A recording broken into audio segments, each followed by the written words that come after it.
Welcome back to The Explainer, everyone. Okay, today we are diving into a really fascinating document called From Paper to AI. We're going to explore exactly how past information revolutions, things like the literal invention of paper, actually give us a direct, super actionable blueprint for how to handle today's AI tools. So let's just get right into it. I want you to imagine something crazy for a second. Let's say you invent a functioning teleporter, an absolute marvel of science, right? But instead of revolutionizing global travel for, everyone, you just lock it up in a vault. And maybe you only let a few elite royal family members use it on, alternate Tuesdays. It sounds completely absurd. But as the research we're unpacking today points out, history proves this is kind of exactly how humanity tends to handle revolutionary technology at first. True greatness, it doesn't just come from inventing a cool tool. It actually comes from having the courage to adopt it, democratize it, and crucially, manage it wisely. And that brings us right to our first historical example, the invention of paper. China made this massive, incredible technological leap forward. But what did they actually do with it? Well, they kept it heavily restricted. It was mostly reserved just for the elite nobility and imperial use. The source material actually compares this to inventing the internet but hoarding all the Wi-Fi passwords. Think about that. You have this world-changing technology in your hands, but you completely throttle its potential by just keeping it locked away. But as you might guess, that whole paradigm shifted dramatically. The year was 751 AD, at the Battle of Talas. There was this massive clash between empires, and the Arab civilization, specifically the Abbasids, ended up capturing two Chinese engineers. And through this capture, they literally extracted the closely guarded secret of papermaking. But what the Abbasids did next, that is what changed the course of human history. Because instead of locking it away in their own vault, they scaled it. Let's think about the sheer mechanics of why this mattered so much. Before paper was democratized, what were people even using? Parchment and papyrus. And look, these materials were heavy. They were super fragile and incredibly expensive.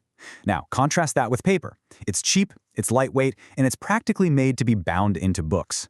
When the Abbasids scaled up paper production, the fundamental economics of knowledge completely flipped, almost overnight. So the really crucial takeaway here is that this wasn't just some manufacturing upgrade. It was a total intellectual explosion. Because recording and sharing information suddenly became genuinely affordable, it fueled a massive literacy boom during the Islamic Golden Age. They used this newly democratized paper to preserve huge Islamic classics from figures like Imam Shafi and Imam Bukhari. But they definitely didn't stop there. They went on to translate Greek philosophers. We're talking Aristotle, Philo. And those specific translations, preserved on this cheap, accessible paper, are literally exactly what sparked Europe's own intellectual awakening centuries later. So this stark contrast really builds our understanding of how we adopt technology. On one hand, you've got the Chinese hoarding their invention, totally restricting its impact. And on the other, you have the Abbasid democratization, which, let's be real, unequivocally won out. Democratizing knowledge literally built an incredible golden age. It proves that unleashing a technology's potential to the masses is exactly what drives civilization forward. But history loves a plot twist, and our next example takes a pretty dark turn. Enter the printing press. Now, you'd think that after the absolute miracle of paper, the world would just immediately embrace Gutenberg's machine, right? Wrong. That is not what happened everywhere. Instead, we see this massive wave of technological phobia, specifically coming from the wildly powerful Ottoman Empire. They literally issued fatwas to ban the printing press. And at first glance, this is deeply confusing. The Ottomans were definitely not anti-technology. They had the best cannons in the world at the time. So why the total panic over books? Just look at the stark contrast in the choices made here. Europe jumps on Gutenberg's machine, and what happens? It fuels the Reformation and basically paves the runway for the Industrial Revolution. Mass communication drastically accelerates progress. Meanwhile, the Ottoman Empire chooses total rejection. They cling to handwritten manuscripts and completely ban mass-produced books across the board. But the hidden motive behind this is what's truly fascinating. It actually wasn't the machinery itself. They didn't fear the gears or the ink. What they feared was the bypass of their own power structure. See, up until the printing press, religious clerics and scribal guilds held an absolute monopoly on the truth, simply because they literally controlled the handwritten reproduction of texts.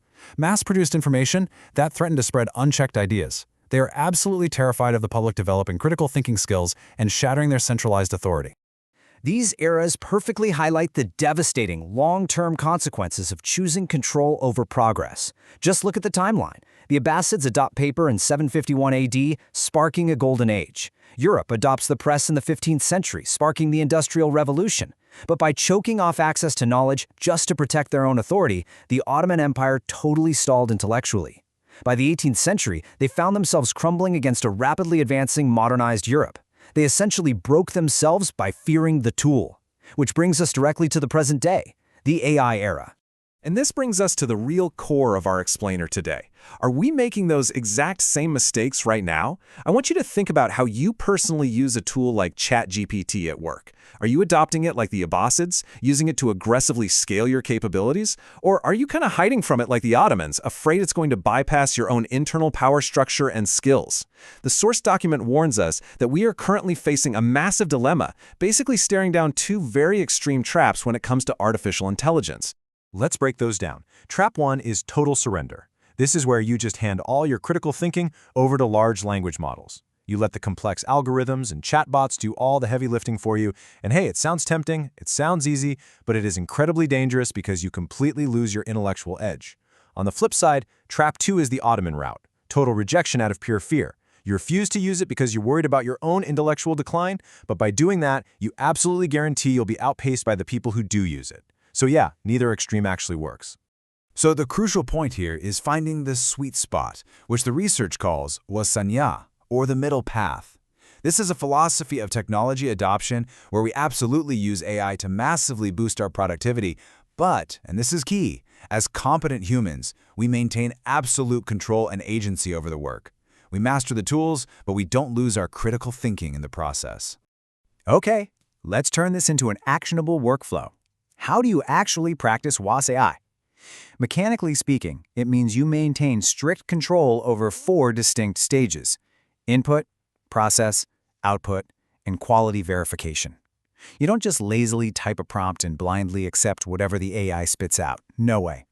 You are actively steering its logic during the process. You're questioning its assumptions in the output. And you are rigorously auditing its responses for hallucinations or fabricated facts during that quality verification stage. Remember, you are the pilot. The AI is just the engine. I absolutely love this quote from the source material. It's basically like managing an overly eager intern. That is just such a brilliant way to look at it. Think about it. If you have an eager intern, you don't fire them just because they occasionally make a mistake. They're helpful. But you also definitely do not blindly forward their unverified rough draft emails directly to the CEO without proofreading them first, right? You guide them, you check their work, and ultimately, you take full responsibility for the final product. All of this really builds toward our final takeaway. The historical pattern we've explored today is absolutely undeniable. China stalled its potential by hoarding paper in a vault. The Ottomans literally broke their empire by fearing the printing press and rejecting mass information. The winners of tomorrow, the people who are really going to thrive in this new era, will be the ones who master the AI tools of their time without giving up their own agency. So don't lock the technology in a vault, but for sure, do not let it do all your thinking for you either. And that leaves us with this final, genuinely fascinating question to chew on as we wrap up this explainer. If democratizing paper saved ancient philosophy and adopting the printing press triggered the Industrial Revolution, what entirely new era of human capability will this middle path of AI adoption unlock for you? When you finally learn to manage the ultimate eager intern without losing your own brilliance, there's literally no limit to what you can build. Think about that the next time you open up a chatbot. Keep learning, keep questioning, and we'll see you in the next explainer.